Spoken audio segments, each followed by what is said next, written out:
my very best advice to give anybody who's not catching fish. The biggest thing is, the most important thing you can carry with you is What are some of the top mistakes that you think steelheaders often make?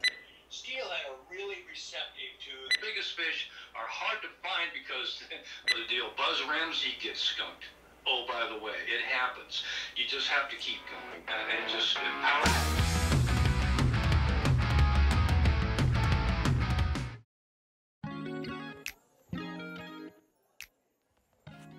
Hello and welcome to Badass Outdoors. I'm Ashley Nicole Lewis. I'm a fishing guide and outdoor educator, and I'm here to stoke your curiosity about fishing and the pursuit of a great life lived through it. Today, I'm sharing some tips about steelhead fishing, and I reached out to some of the best in the biz to share their perspective on how you can catch fish this winter. Without further ado, my friends, Bill Herzog.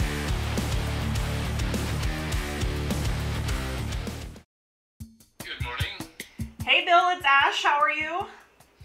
Well, sleepy, but that's normal. As I've been kind of poking around online, folks have made numerous posts talking about how they've been out so many times and they're struggling, so I thought, why not gather the best minds in the biz and talk about some strategies and ways that we might be able to help them. What do you think of that? I think it'd be actually pretty darn good. Excellent. We're experiencing a lot of high water and a lot of challenging circumstances. So maybe can you give us some of the Bill Herzog best tips, the back of the black book good stuff that could maybe help some folks with that situation, or any other tips that you want to share? Well, you talk about high water, you're talking about limited visibility, and that I think baffles a lot of anglers. We're used to either clear water or just a few feet of visibility, which give us ideal conditions. That isn't always going to happen because, hey, let's face it, it rains here on the West Coast and the Northwest, right? Right. So what we have to do, we have to be really flexible in our techniques. Like a lot of us like to use bobber and jigs, and that's a wonderful clear water technique. So a lot of us like to use beads. Again, a wonderful clear water technique. However, these things are usually presented quickly at current speed.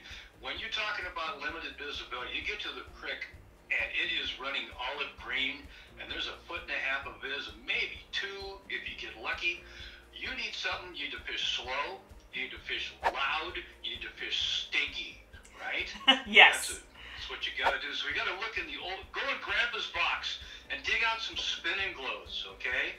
Dig out some big pieces of lead and just do a thing I used to call drift plunking. Basically, find your edges, take your big spinning glows, put some bait on there if it's legal, put some scent on there especially, and fish it slow. Spinning glow, fish a big one, fish a number 6, a number 4, something that's going to make a lot of noise whirling around down there, something that's going to smell, and something you can walk down the creek by just kind of picking it up and fishing it very slowly down the edges, and you'd be amazed how well that works. How many times, Ash, when you were up in the Forks area, when the water was high, did you watch the plunkers in the lower rivers do super, super good when we wouldn't even be out there? Isn't that right? Oh, absolutely. Numerous times. Mm-hmm. And plunking, actually, that is also a pretty good way of catching them when the water is high. Find their traveling lane, put it in their face. Again, get loud, get bright, get glow, use glow. Use something that you normally wouldn't do. Get out of your comfort range. Go big, go slow. That's my biggest tip, if you will, for high water. Go big, go slow. So you mentioned something really interesting. You mentioned drift plunking. So you're using heavy weight, so you're still drift fishing. There's movement, but you're just slowing it way down. Am I understanding that right? You betcha. You can actually hold it in position, put enough lead, so if you pick up, good old school drift fishing, you pick it right up, walk it down 1 foot or so, let it hang for a sec, pick it up, let it walk down, or if it's just moving along slowly with a big slinky or something, just so you're fishing about half current speed or slower. That's the key, because in the high water too, remember, these fish are going to be moving. They're not going to be sitting still, so you got to find that edge, their traveling edge, and oh, by the way, when they have that canopy of cover over their heads, they can be super aggressive. And some of the biggest fish of the year, ones that are hardest to get to because they're usually up in the deep water, they're up underneath stuff, they're in log jams. The biggest fish are hard to find because they're big fish and they need places to hide. They get real shallow. They travel very shallow, and that's why the plunkers get such big steelhead, because those fish are traveling shallow and they have that canopy of color and they feel secure and they're going to be aggressive. And so actually one of the times to get some of your biggest fish is during the high water. Everybody else is home watching the playoffs. What about for the guys and women that have messaged, hey, I've been out 4 or 5 times, I'm skunked every single time, I don't know what I'm doing wrong. What are some of the top mistakes that you think steelheaders often make? Well, the good thing I love about steelhead is often if they're unmolested and they're fresh, they'll hit a tennis shoe or a yo-yo. It really doesn't matter what you have. It's true. You can catch them on just a myriad of stuff if they're moving and aggressive, but they gotta be there. And most of the time, when guys are saying they're going out and not catching anything, well, you know, that's steelhead fishing. You know, from 1955 to 2022, if they're not there, we're not going to catch them. So you got to go at the best times. You have to go, you have to use a technique that fits the water conditions and where you are. Are you down near tide water or are you way up high? You have to pick your technique that you think, by your experience or by your reading, whatever, that's going to work best. And just keep going and keep practicing, right? You Absolutely. gotta put your time in. These guys and ladies that go out and say they're not doing very well, well, maybe, are they beginners? That's the first thing. If you're a beginner, you just have to find your mentor. Go do a lot of reading. Do a lot of stuff off the creek. Do a lot of off the creek work before you go out there. You just show up randomly. Even you and I. Yeah. So much steelheading experience that we just show up somewhere. What are our odds of catching a fish? I mean, you and I have gone out together and caught fish, and we've also gone out together and not caught fish. Yeah, precisely, and that's just part of the deal. Buzz Ramsey gets skunked. Oh, by the way, it happens. You just have to keep going and just power through it. Yeah. That's my very best advice to give anybody who's not catching fish. Every cast you make, you're one step closer to finally catching one. I like that. Just keep at it. One time at a seminar, I talked about like how many casts you make, and when people call steelhead the fish of 1,000 casts, and one of the things that I used to teach is, being prepared, is an obvious, a given, but if you're the person that's going out and like tying every hook individually and doing all of this, and I can make 10 casts or more in the time it takes somebody to go and like reset up their things and get back out there. I mean, so you're talking about it's a matter of just applying yourself, keep getting out there, keep casting, and I would even argue like keep your stuff prepared and sharp and keep yourself in the water and give yourself every opportunity and every chance to make the most casts and cover the most area and that sort of thing too. So I hope that helps somebody. I know the hooks that we buy, they're chemically sharpened, they come right out of the package, and they're wonderful. But let me tell you something, they get dull with a few casts. There's rocks in rivers, right? Indeed. The most important thing you can carry with you is a hook sharpener. Check your hook points. Don't be a lazy angler, check your hook points, because you're only gonna, if you're looking for that one bite, and you get it, you set the hook, and you get that fish come up and roll, and your gear comes flying back at you. Oh my God, what happened? And then you check your hook point, and it feels like the end of your pinky finger. One tip also, let's kind of go back to the what people don't do. They need to fish further down in the pool than you would think. Steelhead are not very tall, and especially in the wintertime, and especially during midday. These fish are traveling, and they'll come up and sit on the very lip of the tail outs. Guys will work, ladies will work their way down through a tail out. As soon as the good water stops, they pull up and leave. I don't care what your technique, I don't know what you're doing. If you're swinging a fly, pulling a plug, throwing a spinner, bobber dog, whatever you're doing, you pull up too quick and take off. Often in the wintertime, especially now, these fish will be moving in the afternoon when the water gets a little warmer. You know this. I found out years ago talking to Quileute members who put their tribal nets in the afternoon. And I say, why do you do that? He goes, because there's no point. In the morning, the fish aren't moving. In the afternoon, they start moving. Ding. Great tip. So in the afternoons especially when water's really been beaten hard, these fish will maybe get pushed down in the pool a bit. They'll sit all the way down in the lips. sometimes only knee-deep water. It would amaze you. Steelhead are not very tall, as my uncle used to tell me. Fish all the way down. Even if you think you're too far down the pool for two reasons. One, there might be a fish there. Number two, no one has fished that far downstream. And today, we have busy water. We don't have many places to fish anymore. The water is busy. You got to get creative. Fish all the way down into the lips. That is super important. Well, thanks again, my friend. I hope we get out together soon and have a good week. Will do. Thanks. Thanks. Bye-bye. And now, But he did talk about another friend of mine, Mr. Buzz Ramsey, so I'm thinking it's time to give him a call too.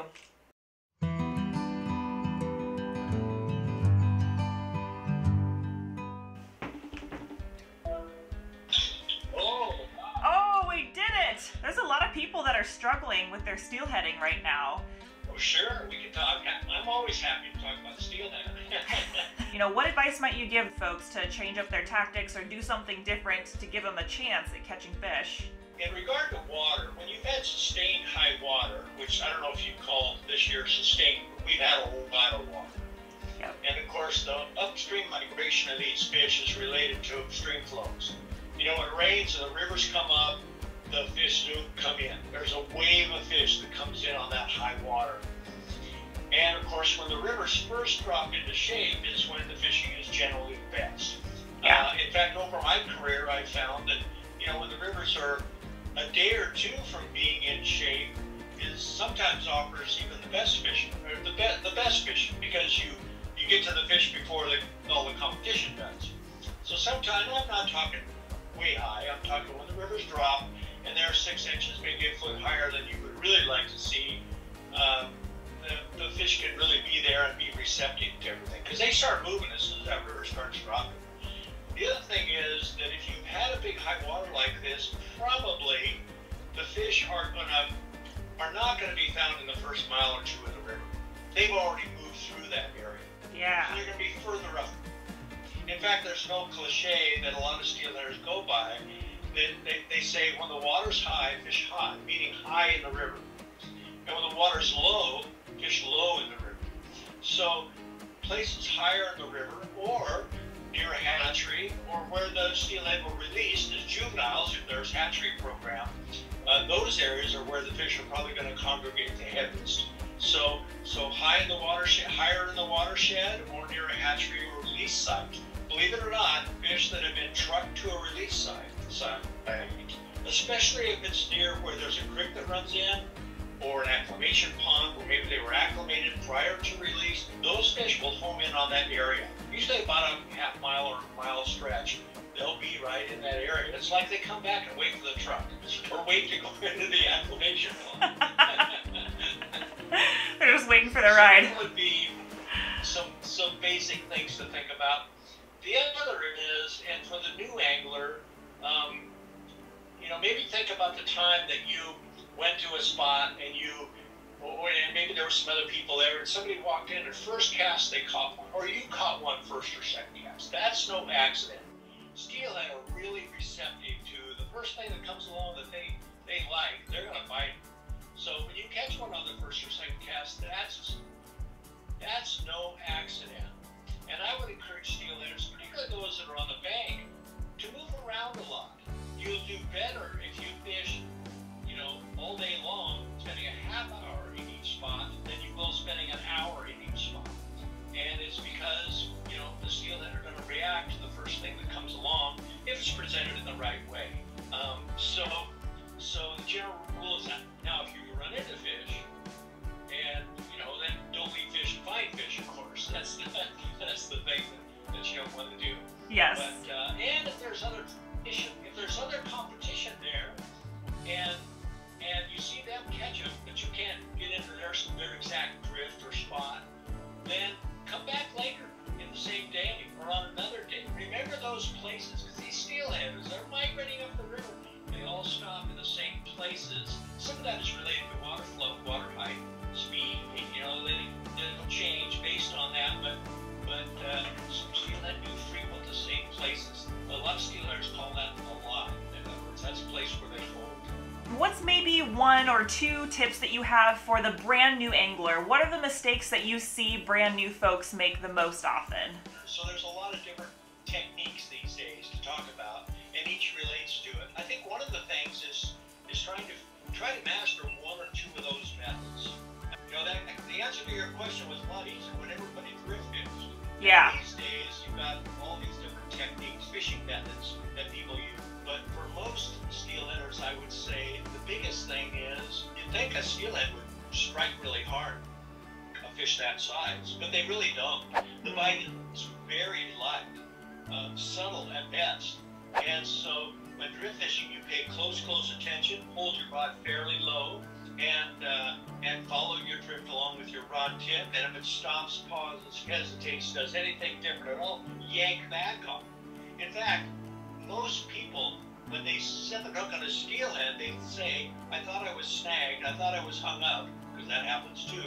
Yeah. And it jumped, you know, steelhead jumped. So that's the big deal with drift fishing, is to pay close attention. And drift fishing, although it can work under many conditions, it's really, to me, the best, most productive when the rivers are on the high side, just dropping in to shape or just before they drop into shape. And of course, with drift fishing, the reason you hold your rod fairly low is you got once your line hits the water, the current has pushed a big belly in your line. So you really got to yank back hard, unlike maybe some of the other methods. So, and of course, the other thing with drift fishing is you want to have a super sharp hook. Most people these days, not all, but most people these days buy pre-sharpened hooks. In other words, are factory honed to be really sticky sharp, so sharp you can't let go.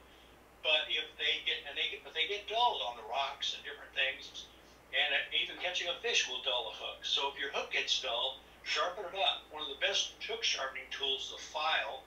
And the thing to remember with a file, it will remove a lot of material in a short amount of time. So you want to hold that file fairly parallel to the hook point and file it on at least two sides until it's sticky sharp. If you sharpen that hook multiple times to where it gets down where it doesn't have that long point, discard it and tie up a new one. Persistence would be the word.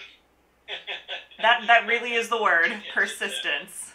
Buzz, thank you so much for taking the time to share some of these amazing tips and great lessons. I know that a ton of people are going to be super appreciative and grateful for them, and hopefully it'll help a few more get into some fish this season.